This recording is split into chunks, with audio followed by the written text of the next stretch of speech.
तो आप कब से हैं राजनीति में? मैं राजनीति में स्टूडेंट लाइफ से हूँ, क्योंकि मैं अपनी यूनिवर्सिटी में प्रेसिडेंट था ट्वाइस। और जिस साल मैं यूनिवर्सिटी छोड़ रहा था तभी मुझे चरण सिंह जी ने बुलाया, और चरण सिंह जी के तब 30 MLA छोड़ गए थे। किस साल की बात है? ये दैट इज़ 1973। तो उन्होंने कहा सतपाल देखो बेईमान, मैंने पार्टी बनाई थी किसानों की, मुझे छोड़ दिया। मेरा हाथ पकड़ के उन्होंने बड़ा इमोशनल होकर कहा कि तुम इस पार्टी को संभालो, किसानों की पार्टी है, और किसी से बात मत करो। अभी जाके मेरी मीटिंग है शाम को 5 बजे जिम खाना में, उससे पहले अनाउंस कर दो तुम मेरे साथ हो, और किसी से मत मशवरा। जैसे उन्होंने कहा था वैसे ही किया, और नेक्स्ट डे आ गया कि मैं उनके साथ हूँ। उन्होंने सारी पार्टी मुझे सौंप दी, जनरल सेक्रेटरी बना दिया। उसके बाद उन्होंने MLA लड़ाया, तो मैं 26 साल की उम्र में 74 में MLA हो गया। फिर राज्यसभा का मेंबर हुआ, 2 बार लोकसभा का हुआ, मिनिस्टर हुआ, और अब गवर्नर हुआ। तो तब से लड़ाई झगड़ा कुछ ना कुछ चलता रहता है। बट होल टाइम पॉलिटिक्स में आ गया, फिर प्रैक्टिस वगैरह नहीं कर पाया। तो कैसे थे वो चरण सिंह? चरण सिंह जी वो अच्छे थे। तो उनकी दिक्कत क्या थी कि उनको किसी भी तरह प्राइम मिनिस्टर बनने का एक सपना देखते थे वो। हाँ। तो उसमें उन्होंने इधर उधर किया, और वो कल्चर्ड, ईमानदार, बहुत स्वीट आदमी थे। बट ये मतलब हमारे जो पॉलिटिशियंस है, काफ़ी लोगों को ये हो जाती है कि बस बनना ही बनना है। हाँ, मतलब सब कुछ कॉम्प्रोमाइज़ करके बनना है। मैं आपको कह रहा हूँ, आपकी पूरी जो स्ट्रेंथ है जो किसी के पास नहीं है, वो ये है कि मुझे कुछ नहीं चाहिए। इससे सामने वाले सब खलास हो जाते हैं। बट ये होता क्यों है कि मतलब इतनी मतलब इम्पेशेंस हो जाती है कि बस हर हालत में ही, मतलब काफ़ी पॉलिटिशियंस ऐसे होते हैं। आज़ादी के फौरन बाद तो राजनीति एक तरह से कर्तव्य था, और लोग करते थे उसको उस तरह। फिर ये प्रोफेशन हो गया, और अब ये बिजनेस हो गया है। आप जम्मू कश्मीर में जब थे जी, मतलब बड़ा कॉम्प्लिकेटेड टाइम था, बहुत कॉम्प्लिकेटेड। उसके बारे में आपकी क्या राय है? क्या मेरी ये राय है कि जम्मू कश्मीर को आप ज़बरदस्ती या फौज से ठीक नहीं रख सकते हैं। वहाँ के लोगों को जीत के आप कुछ भी कर सकते हैं, और वहाँ के लोग एमिएबल हैं। ऐसा नहीं कि इम्पॉसिबल है। मैंने तो देखा, मैंने उनको अपने साथ किया। आपने अंदर से डिटेल से देखा, सोल्यूशन वहाँ किस बेसिस पे आएगा? इमीडिएटली तो उनकी स्टेटहुड वापस करना चाहिए। उनको इतना 370 नहीं चुभा जितनी स्टेटहुड लेकर यूनियन टेरिटरी बनाना चुभा। और यूनियन टेरिटरी इन्होंने किस लिए बनाया, जो मुझे लगता है, मुझे नहीं बताई वो बात, इनको ये अंदाज़ा था कि पुलिस रिवोल्ट कर जाएगी, जबकि ऐसा नहीं था। पुलिस इतनी फेथफुली रही भारत सरकार के साथ कि ईद का महीना था, एक सिपाही ने छुट्टी भी नहीं मांगी, वहीं लाइन में रहे। तो एक तो स्टेटहुड, और उनका प्रॉमिस भी है अमित शाह का हाउस में, उसको इमीडिएटली वापस करना चाहिए, और फिर इलेक्शन करा देने चाहिए। बट जब मैं जम्मू गया, ये जम्मू के लोगों को भी ये लगता है कि हमारा मतलब स्टेटहुड ले लिया। हाँ, उससे तो वो भी खुश नहीं है। सबसे ज़्यादा वही चीज़ चुभी है। तो ये मतलब कर क्यों नहीं रहे इसको? पता नहीं, मेरी बात हुई, मैंने कहा वापस कराइए, तो बोला कह दिया होगा, क्या जरूरी है वापस कराना, चल तो रहा है सब ठीक। कहाँ ठीक चला, सारी इंसर्जेंसी वापस आ गई है, टेररिस्ट एक्टिव हो गए। अब तो काफ़ी घटनाएं हो रही हैं। अब तो जगह जगह हो रही हैं। राजौरी में रोज़ होता है, ऊपर कश्मीर वैली में रोज़ कुछ ना कुछ होता है। आपकी क्या राय है उसके बारे में, पुलवामा के बारे में? पुलवामा के बारे में मैं ये तो नहीं कहता इन्होंने कराया, बट पुलवामा में इन्होंने उसको इग्नोर किया और पॉलिटिकल इस्तेमाल किया अपने लिए। क्योंकि उसमें इनकी स्पीचेस हैं जिसमें ये कहता है कि जब वोट देने जाओ तो पुलवामा की शहादत को याद रखना। जैसे ही मैंने पुलवामा के बारे में सुना, मुझे पता लगा कि हमारे जो शहीद हैं एयरपोर्ट आ रहे हैं जी। तो मैं सीधा एयरपोर्ट गया। हमारी सिक्योरिटी वालों ने मुझे कहा कि नहीं आप मत जाइए, मगर मैंने कहा मैं जा रहा हूँ। तो मैं एयरपोर्ट में चला गया, और एयरपोर्ट में उस टाइम मुझे कमरे में बंद कर दिया, और मुझे कहा कि देखिए आप कमरे से नहीं निकल सकते। मैंने कहा मतलब? तो उधर वो सब शहीद आए थे, वहाँ पे आर्मी के लोग थे, प्रधानमंत्री आ रहे थे, और मुझे मतलब लिटरली चाबी से बंद किया कि आप बाहर नहीं जा सकते। मैंने सिक्योरिटी वालों से बोला ये मतलब ऐसे कैसे कर सकते हैं, और फिर लड़के मैं वहाँ से निकला तो मुझे लग रहा था कि एक पूरा वहाँ पे शो सा क्रिएट हो रहा था। हाँ, वो था ही। वो प्रधानमंत्री को श्रीनगर जाना चाहिए था, राजनाथ सिंह आए थे, मैं था, हम लोगों ने श्रद्धांजलि दी थी। प्रधानमंत्री को उसी दिन जाना चाहिए था। नहीं, मगर मुझे उसमें क्या शौक लगा कि ऐसे लग रहा था कि एक कोई बड़ा इवेंट सा हो रहा है ना इसके लिए। और वहाँ पे प्रधानमंत्री आए हैं और ये पूरा मतलब जैसे देश को दिखा रहे हैं कि भैया देखो, काफ़ी डिस्टेस्टफुल सा था। जिस दिन ये हुआ तो ये नेशनल कॉर्बेट पार्क में शूटिंग करा रहा था अपनी, तो ये अवेलेबल मैंने 3-4 बार कोशिश की, मिला ही नहीं मुझको। 5 या 6 बजे इसका फ़ोन आया, हाँ सतपाल भाई क्या हुआ? मैं कहा हमारे इतने लोग मर गए हैं और हमारी गलती से मरे हैं। तो बोला नहीं चुप रहना, अभी कुछ नहीं बोलना इस पर। फिर 1 घंटे बाद ये डोभाल जो मेरा क्लास फेलो रहा लॉ में मेरठ में, तो इसका फ़ोन आया, सतपाल भाई आप बोल दी। मैं 2 चैनल को बोल चुका था ये बात, तो इन्होंने कहा नहीं कुछ नहीं बोलना है इस पर। मैं कहा ठीक है, मैं समझा कुछ जांच वाँच कराएंगे, उस पर असर पड़ेगा। कुछ भी नहीं। तीसरे दिन इनका आ गया कि ये पुलवामा की शहादत को याद रखो और अब हम बालाकोट करेंगे, ये करेंगे, वो करेंगे। और अभी तक उसमें कुछ नहीं हुआ? कुछ नहीं, करना भी नहीं है इसको। पुलवामा के शहीद जिस तरह हुए थे इसलिए हुए कि उन्होंने 5 एयरक्राफ्ट मांगे थे। अगर वो मेरे से मांग लेते तो मैं इमीडिएटली कर देता। मैं तो वहाँ स्टूडेंट्स जब जम्मू में फंस जाते थे बर्फ में, उनको एयरक्राफ्ट से, क्योंकि दिल्ली में एयरक्राफ्ट इमीडिएटली मिलता है किराए पे। 4 महीने तक एप्लीकेशन उनकी पड़ी रही होम मिनिस्ट्री में, और 4 महीने बाद वो खारिज कर दी कि नहीं देंगे। तब वो सड़क से चले। इतना बड़ा, मतलब 4 महीने के लिए वो चले ही नहीं? चले ही नहीं, इसलिए कि वो सड़क से चलना बिल्कुल इनसिक्योर होता है, वो उनके उसमें नहीं है सिस्टम में। 5 जहाज़ मांगे थे उन्होंने, वो नहीं दिए। 4 महीने तक लटकाए रखे। और तो 4 महीने के लिए क्या होल्ड पे थे? क्या होल्ड पे थे सब? मेरे सामने नहीं आई। अगर मेरे सामने आई होती तो मैं उसमें कुछ करता।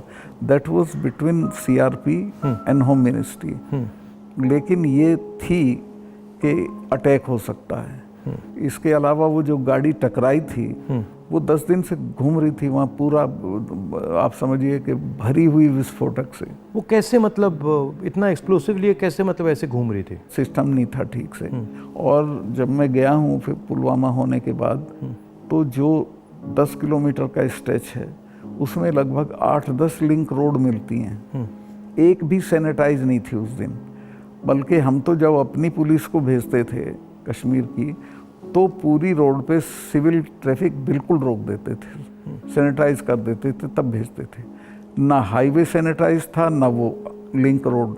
और लिंक रोड जहाँ हाईवे में मिलती है वहाँ रिवाज ये है कि वहाँ एक जिप्सी खड़ी होनी चाहिए जो उसे रोक दे कि नहीं भई ये काफिला चला जाए CRP का, तब जाना। ब्लॉक कर कुछ नहीं था, there was nothing like that. तो जब आप वहाँ गए, जैसे पॉलिटिक्स में हम ऐसी घटनाओं में जाते हैं, तो जब हम कहीं पहले पहुँचते हैं, कोई माइंड में कोई फीलिंग आती है, तो इसमें आपकी क्या फीलिंग आई थी जब आप पहली बार वहाँ गए? आप मेरा यकीन करेंगे, आई वॉज इन टीयर्स। और मैंने इसको फ़ोन किया, मुझे नहीं मिला। जब 5 बजे मेरी बात हुई तो मैंने कहा हमारी गलती से हुआ ये।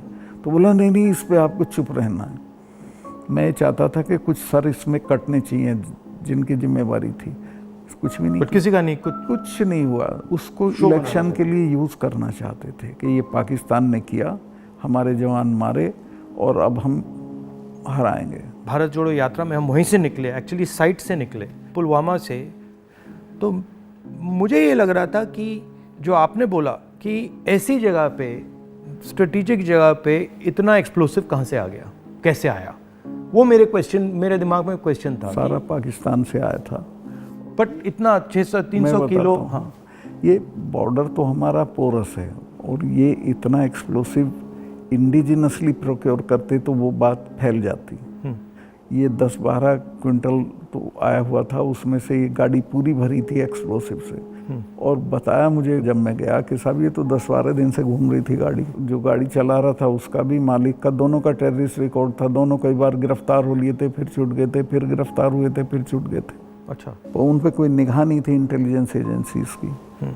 यहाँ मीडिया में, मतलब मैं देख रहा था, यहाँ पे इतना बड़ा कास्ट सेंसस का मुद्दा है, बट अब आजकल बस इजराइल। कास्ट सेंसस को नहीं देखा। मतलब जो, चाहे वो अदानी हो, चाहे वो कास्ट सेंसस हो, जो ज़रूरी बातें हैं उसका कुछ नहीं होगा, मगर इजराइल हो, बॉलीवुड हो, क्रिकेट हो, उस पर चलते जाएंगे। अदानी तो आपने इसके चिपका दिया, वो तो छूटेगा नहीं। गांव-गांव चला गया अदानी का। और लोग ये कहते हैं अदानी के यहाँ इसी का रुपया है।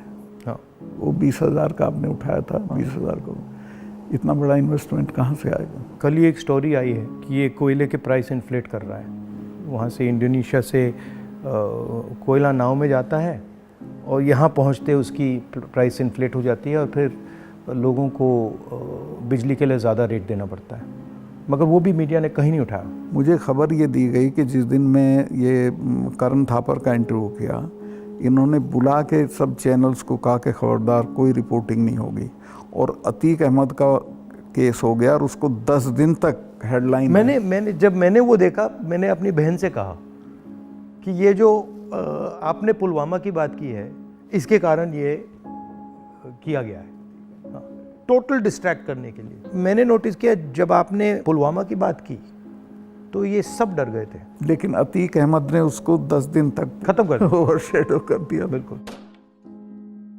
भारत जोड़ो यात्रा में मुझे एक बात समझ आई कि कितना भी मीडिया पे कंट्रोल हो, अगर आदमी डायरेक्ट जनता के पास जाता है हाँ तो फिर कोई नहीं, तो नहीं चलता। जनता ओनली आंसर है, जनता के पास जाना। और अगर आप जनता के पास जाते हैं तो बहुत जल्दी जनता को बात समझ आ जाती है, वो टाइम नहीं लगता। नहीं, जनता तो अवेयर है देश में, ऐसा नहीं उन्हें मालूम नहीं है, बट उन पे कोई प्लेटफॉर्म नहीं है, कहाँ कहें, किसको कहें। उनके रिप्रेजेंटेटिव भी ऐसे ही गए गुजरे हैं सब। पहले मैंने पार्लियामेंट में स्पीच दी कास्ट सेंसस के बारे में। जब मैं इसकी रिसर्च कर रहा था, मैंने देखा कि हमारे सब इंस्टीट्यूशंस में, चाहे वो मीडिया हो, ब्यूरोक्रेसी हो, जो ओबीसी वर्ग है, जो दलित वर्ग है, जो ट्राइबल वर्ग है, उनका कोई रिप्रेजेंटेशन नहीं है। मतलब आप बिलीव नहीं कर सकते, मीडिया में चाहे आप सबसे बड़े मीडिया हाउसेस देख लीजिए या सारे जो एंकर्स हैं, सारे रिपोर्टर्स देख लीजिए, इसमें एक ओबीसी नहीं है, एक दलित नहीं है, एक ट्राइबल नहीं है। इसके बारे में आपकी क्या राय है? नहीं, मैं तो चूँकि लोहियाइट रहा हूँ, तो लोहिया ने एक बार कहा था कि मुझे कमेटी बनानी थी गोवा की आज़ादी की, तो मैं जब भी कमेटी बनाऊँ उसमें 48% अपर कास्ट आ जाते थे, नाम मांगूं तो भी वही आते थे। तो ये सिस्टम बन गया यहाँ का। इसको चेंज करने का आपकी राय क्या है? एक तो इसको कंपलसरी करना पड़ेगा, भाई इतने % हो, जैसे नौकरियों में हो गया उस तरह से। और दूसरे उन वर्गों में थोड़ा चेतना बढ़ानी पड़ेगी, भाई तुम इन पेशों में आओ। बट इसमें इंटरेस्टिंग बात यह है कि जो स्थिति है एक्चुअली इंस्टीट्यूशनल स्ट्रक्चर में हिंदुस्तान में, उसके डिटेल्स ओबीसी वर्ग को भी नहीं मालूम, दलित वर्ग को भी नहीं मालूम। आपने थोड़ा, मतलब मैंने तो थोड़ा सा छुआ है, बट एक्चुअली किसी को नहीं मालूम, पता ही नहीं है। सही कह रहे हैं। क्यों? क्योंकि पूरा जो इन्फॉर्मेशन का सिस्टम है उसमें कोई ओबीसी नहीं है, कोई दलित नहीं, कोई ट्राइबल, वो भी उन्हीं के हाथ में है। तो एक प्रकार से लाउड स्पीकर ऑन कर देते हैं और इतना लाउड करते हैं कि कोई कुछ बोल नहीं सकता है। जैसे आपने पुलवामा की बात की, कास्ट सेंसस की बात की, अदानी की बात की, बस loud speaker, Modi ji loud speaker on कर देते हैं और जितना चिल्लाना चाहो चिल्लाओ, कुछ नहीं होता। कुछ दिन पहले मैं दिल्ली में 3-4 घंटे बढ़इयों के साथ काम किया, तो वो मुझे बता रहे थे कि हम सोफ़ा बनाते हैं, चेयर बनाते हैं, टेबल बनाते हैं, मगर जिस शोरूम में वो बिकता है उसमें हम जा नहीं सकते। मतलब काम हमारा, मेहनत हमारी, मगर फल हमारा नहीं। और कितना गुना एनहांस करके पैसा लेते हैं उसका। इनको तो कुछ मिलता नहीं गरीबों को।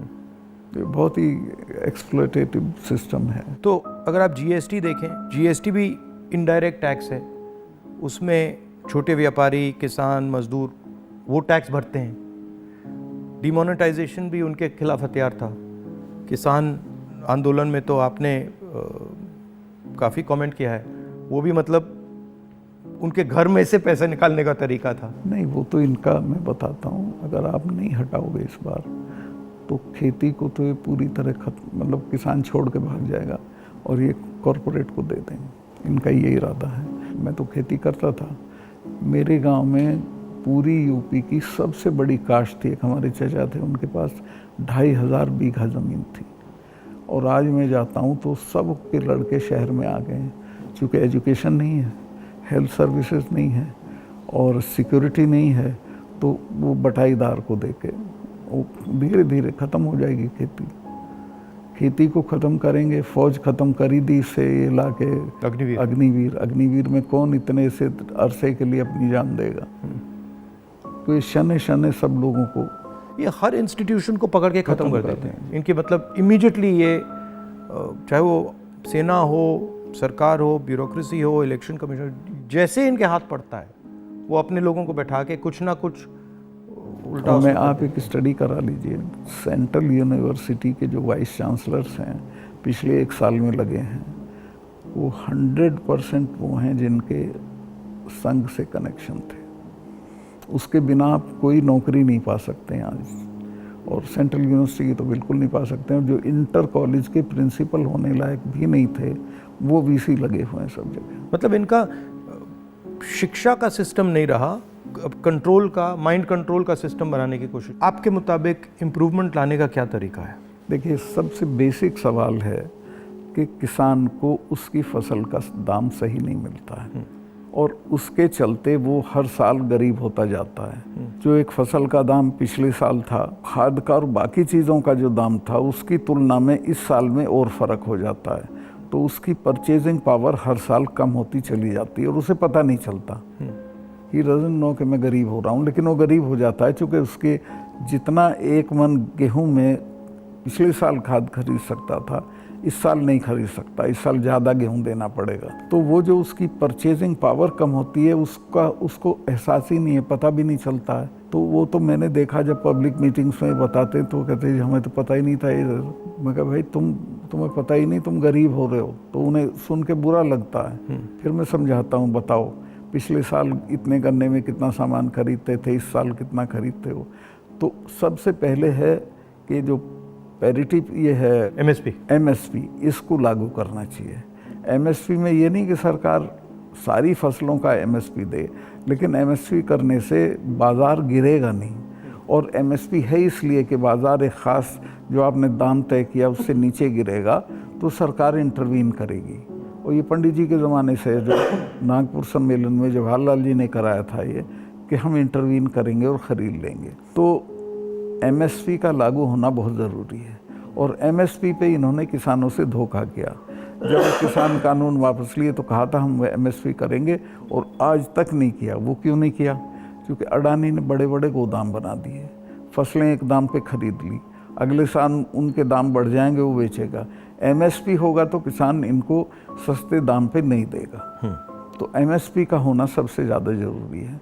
फिर जो उसके लिए आप खाद, बिजली, पानी जो भी सरकार देती है उसके दामों पे कंट्रोल करना पड़ेगा, वो बेतहाशा ना हो, ताकि वो जो मैंने बताया जो फ़र्क रहता है खरीद बेच का वो ना हो।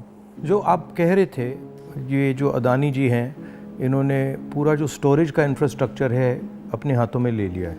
इसका इफ़ेक्ट मैंने जम्मू कश्मीर में देखा, इसका इफ़ेक्ट हिमाचल में दिखता है, अलग अलग स्टेट्स में, हरियाणा, पंजाब में। हरियाणा में तो पानीपत में बड़े बड़े गोदाम बना दिए। तो पूरा मतलब इस जो स्टोरेज का इंफ्रास्ट्रक्चर ये कैप्चर कर लिया है। तो फिर जब भी ये प्राइसेस को मतलब ऊपर नीचे फाइन ट्यून करना चाहते हैं, कर देते हैं, तो ये किसानों को मतलब नुकसान, डायरेक्ट नुकसान पहुंचाते हैं। जब तक इनके खिलाफ हल्ला बोल नहीं होगा तब तक सुधरेंगे नहीं, या फिर सरकार बदल जाए। अभी तो इन्हें टोटल प्रोटेक्शन है।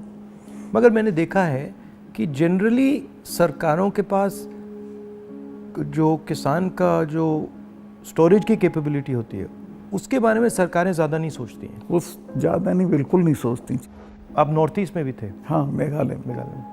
वो मुझे पनिशमेंट पोस्टिंग दी गई थी गोवा के बाद, क्योंकि गोवा में मैंने करप्शन के बारे में बहुत बोला था। लेकिन वो अच्छी गोवा से हटा दिया गया। हाँ, गोवा से हटा के नॉर्थ ईस्ट भेज दिया गया था। तो कश्मीर से हटाया, फिर गोवा से हटाया, फिर मतलब सब जगह 5 तबादले किए इन्होंने मेरे, जैसे सरकारी कर्मचारी के करते हैं। तो नॉर्थ ईस्ट बेटर था, वहाँ 12 ज़िले थे, गोवा में 2 ज़िले थे। और मेघालय बहुत अच्छी जगह है, कोई झगड़े टंटे की नहीं है, रिलैक्स लोग हैं। जी हाँ, रिलैक्स अच्छे लोग हैं। संगमा साहब का लड़का चीफ मिनिस्टर था, तो उससे बहुत बढ़िया रिलेशनशिप रही, कोई दिक्कत नहीं हुई मुझे। तो मणिपुर के बारे में क्या राय है आपकी? वहाँ मतलब पूरा फेल्योर है सरकार की। चीफ मिनिस्टर जा नहीं सकता, कुछ कर नहीं सकता, लेकिन उसको अभी तक हटा नहीं रहे हैं। ये जम्मू एंड कश्मीर का भी ऐसे ही प्रयोग करते हैं, पंजाब का भी ऐसे ही प्रयोग करते हैं, मणिपुर का भी ऐसे ही प्रयोग करते हैं। मैं गया मणिपुर में, वहाँ जो आप कह रहे हैं बिल्कुल सही है, वहाँ कोई कंट्रोल नहीं था। पूरी क्राउड निकल आई थी। आप कोई कंट्रोल ही नहीं था, मतलब बिल्कुल एक स्टेट बचा ही नहीं है, 2 स्टेट बन गए हैं, एक इस तरफ और दूसरा दूसरी तरफ। नॉर्थ ईस्ट सेटल्ड था, इन्होंने डिस्टर्ब कर दिया। सब जगह ये कुछ ना कुछ मतलब अपना करते रहते हैं। और 6 महीने की बात है, मैं लिख के दे रहा हूँ, बिल्कुल नहीं आएंगे पावर में। नहीं, एक्चुअली अगर ज़मीन पे जाएं तो बहुत नफरत है लोगों बहुत शदीद, पूछिए मत आप। को। मुझे लगता है कि हिंदुस्तान की राजनीति में आज दो विचारधाराओं की लड़ाई है, एक आरएसएस गांधी वाली, एक आरएसएस और एक गांधी वाली, और दोनों एक प्रकार से हिंदुइज्म के एक्सप्रेशन हैं। दोनों एक विजन है हिंदुइज्म का, एक अहिंसा का, एक भाईचारे का, और दूसरा जो आरएसएस का, जिसको मैं डिस्टॉर्टेड विजन कहता हूँ, वो नफ़रत का, हिंसा का। तो इस फाइट के बारे में आप क्या सोचते हैं? मेरा यही सोचना है कि हिंदुस्तान कंट्री के तौर पे तभी सरवाइव करेगा जब वो लिबरल हिंदुइज्म के रास्ते पे चलेगा, जो गांधी का विजन है। गांधी ने ऐसे ही नहीं कहा था, गांधी ने इस देश को जितना समझा था किसी ने नहीं समझा था। वो गांव-गांव गए थे, जगह जगह गए थे, और वो इस नतीजे पे पहुँचे थे कि नहीं, बाकी बातें बेकार हैं, ये ठीक है रास्ता। तो हिंदू का जो लिबरल हिंदू थॉट है वही रहेगा तो देश सरवाइव करेगा, वो टुकड़े टुकड़े हो जाएगा अदरवाइज। और ये कोई राजनीतिक बात नहीं है, मुल्क के अस्तित्व के लिए ज़रूरी है कि हम मिलजुल के रहें, एक दूसरे के साथ रहें, झगड़ा ना करें। नहीं, झगड़ा होगा तो मुल्क ही नहीं रहेगा ना। हाँ बिल्कुल, तो मुल्क का मतलब ही है कि मतलब भाईचारे से मिलजुल के रहें जी, मिलजुल के लोग रह रहे हैं। तो आपका मतलब काफ़ी सालों से इस लड़ाई में आपका एक्सपीरियंस रहा है, और आप मतलब बहुत सालों से आरएसएस से लड़ रहे हैं। तो आपके मतलब सजेशंस, राय क्या है? मेरी राय ये है कि अपने लोगों में ये प्रचारित हो ठीक से गांधी का, कांग्रेस का जो विजन है कि ये हम क्यों इनसे डिफरेंट हैं, ये क्या चाहते हैं, वो क्यों आपके हक में नहीं है, ये पॉलिटिकल लोग भी नहीं बोलते हैं, उनको ये बोलना चाहिए। और जो आप कह रहे थे, जो क्रिस्टलाइजेशन होना चाहिए पॉलिटिकल लोगों की माइंड में कि भाई ये अब ये राजनीतिक लड़ाई नहीं है, अब ये आइडियोलॉजिकल लड़ाई है, वो क्रिस्टलाइजेशन इतना हो नहीं रहा है। वो नहीं हो रहा है, क्योंकि देखिए हिंदुस्तान का आदमी जो पॉलिटिक्स में एक्टिव है वो राजनीति तक और अपने तक एक्टिव है। वो एक तो पहले तो देश के बारे में उस तरह नहीं सोचता जैसे सोचना चाहिए, और वो जो ब्रॉडर इश्यूज हैं उन पे राय नहीं बनाता है, राय जाहिर नहीं करता है, उस पर खड़ा नहीं होता है। तो वो हम पॉलिटिकल लोगों को करना पड़ेगा। और इसमें यह भी है कि जो, जैसे मैंने कहा कि इंफॉर्मेशन का सिस्टम जो है आसानी से राय बनाने भी नहीं देता है, तो डिस्ट्रैक्ट करता रहता है। तो इंफॉर्मेशन का सिस्टम तो वन वे हो गया है, उसमें आपकी बात तो आएगी नहीं, जो दूसरी बात है वो आएगी। और लेकिन एक अच्छी चीज़ हुई है कि लोगों ने टीवी देखना बंद कर दिया, भरोसा चला गया है। इस वक्त हम लोगों की एक ही स्ट्रेंथ है, दैट इज सोशल मीडिया। हम लोगों की बात सोशल मीडिया से फैलती है। ये उसको भी रोकने के सिस्टम ढूंढ रहे हैं, कैसे रोका जाए, वो अभी नहीं हुआ है, लेकिन वो हमारी स्ट्रेंथ है। जो प्रिंटेड मीडिया है, इलेक्ट्रॉनिक है, इस सब को इन्होंने कंट्रोल कर दिया, वन साइडेड कर दिया। लेकिन अच्छी बात यह कि लोग भी उसको समझ गए हैं, तो इनकी बात को यकीन नहीं करते, वो कहते नहीं ये तो गड़बड़ है। आपने कहा कि सोशल मीडिया में मतलब हमारा थोड़ा सा असर है, बट मेरे अकाउंट्स को तो पूरा सप्रेस किया जाता है, जैसे चाहे वो मेरी यूट्यूब हो, फेसबुक हो। नहीं, आपके होगा, पर आपके समर्थन में जो लोग करते हैं वो उसे नहीं रोक पाते। मगर जो वही है आपकी स्ट्रेंथ। जो सेंट्रल मेरा अकाउंट है उसको तो पक्का रोकते, मेरा यूट्यूब अकाउंट को तो पूरा दबा रखते। मेरा भी कुछ नहीं है, कहीं कुछ नहीं आता है, लेकिन जो हम लोगों के पक्ष में बात बोलते हैं वो फैलती है। मैंने देखा है कि जब भी सरकार पे कोई प्रेशर आता है, जैसे अगर कास्ट सेंसस की बात हो, अदानी की बात हो, एमएसपी की बात हो, किसानों की बात हो, तो ये कोई ना कोई गिमिक निकाल देते हैं। और अभी मैंने देखा कि जब मैंने पार्लियामेंट में अदानी की स्पीच दी तो सबसे पहले टीवी ऑफ कर दिया, उसके बाद मुझे पार्लियामेंट से निकाल दिया, और फिर स्पेशल सेशन की बात हुई, उसके बाद स्पेशल सेशन के अंदर भारत या इंडिया का डिस्कशन की बात हुई, और फिर एंड में विमेंस बिल की बात हुई, और विमेंस बिल भी वैसा कि वो 10 साल में आएगा, आज नहीं आएगा ही नहीं कभी। तो ये इनका ये तरीका जो है, चाहे वो पुलवामा हो, विमेंस बिल हो, डिस्ट्रैक्ट करने का इनका बहुत इफेक्टिव तरीका है। 2-3 चीज़ें हैं प्रधानमंत्री की। एक तो ये किसी भी चीज़ को वो बना देता है इवेंट, छोटी छोटी चीज़ का, और उसका अपने पक्ष में इस्तेमाल कर लेते हैं। वीमेंस बिल का भी इसने यही किया, औरतों को कुछ मिल नहीं रहा है और एहसास ये करा दिया, पता नहीं कितना बड़ा काम कर दिया। हाँ हाँ, मतलब शो बहुत ग्रैंड शो होता है। जैसे वो पार्लियामेंट की बिल्डिंग, नई बिल्डिंग में जा रहे थे तो कॉन्स्टिट्यूशन को हाथ में पकड़ के पूरा मतलब अब ड्रामा। नई बिल्डिंग वाला, इसकी कोई ज़रूरत नहीं थी, पर उनको पत्थर लगवाना था कि मैंने भी बनवाई थी एक पार्लियामेंट। लेकिन वो हर चीज़ को उसी तरह से बहुत मैग्लोमैनियक की तरह करते हैं। जैसे पुराना हाउस है, उसमें अगर आप एक्सपेंशन करना चाहते हैं तो सेंट्रल हॉल में आप लोकसभा डाल दीजिए, लोकसभा में आप राज्यसभा डाल दीजिए, हो गया काम। मतलब सेंट्रल हॉल में मतलब और वो बिल्डिंग तो उसकी अगर केयर हो भी कई सौ साल चलेगी। हाँ, तो बिल्कुल। और अगर आपको सेंट्रल हॉल चाहिए तो एनेक्सी में सेंट्रल हॉल कर देते। बिल्कुल। तो प्रॉब्लम ही नहीं थी, बट प्रॉब्लम क्रिएट करके, शो करके पूरा मतलब, इससे देश को काफी नुकसान होता है। क्योंकि नुकसान होता है, लेकिन एक अच्छी चीज़ ये है कि लोग इसको समझ रहे हैं। लोग ना समझें तो दिक्कत है, लोग हर चीज़ समझ रहे हैं। मैं तो बिल्कुल नीचे तक जाता हूँ, वो सब बोल रहे हैं इस चीज़ को कि साहब इसको करना वरना कुछ नहीं है, ये ऐसे ही करता रहता है। और एक्चुअली जब मैं इनके भाषण सुनता हूँ और इनकी जो पॉलिसीज देखता हूँ तो एक्चुअली डेप्थ नहीं है, डिटेल में नहीं जाते। ज़रूरत नहीं है उसको सिर्फ रूल करना है, कोई इम्प्रूवमेंट नहीं करना, कोई चेंज नहीं करनी है, सिर्फ राज करना जिसे बोलते हैं ना, बहुत क्रूड लैंग्वेज में साड़ा राज है, राज करना है, दैट्स ऑल।